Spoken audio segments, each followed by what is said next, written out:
welcome to another video.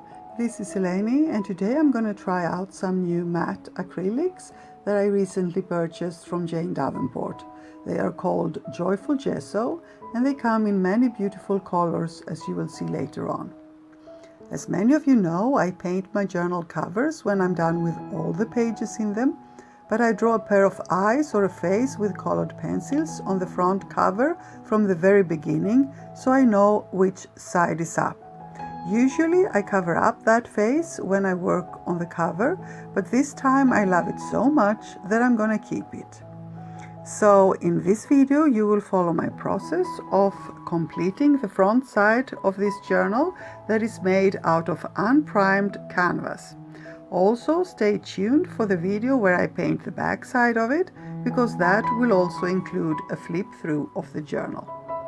Now, if you are interested in the process of drawing a face like this yourself, I have a link for you to another video where you can see me draw a similar one on another canvas journal.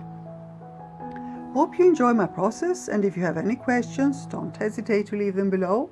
And if you appreciate my videos, there is an easy way to support my channel. You just have to like and comment under them, subscribe and click the bell to get notifications about my new uploads. Thank you so much for being here. Stay safe and see you soon. Love and kisses.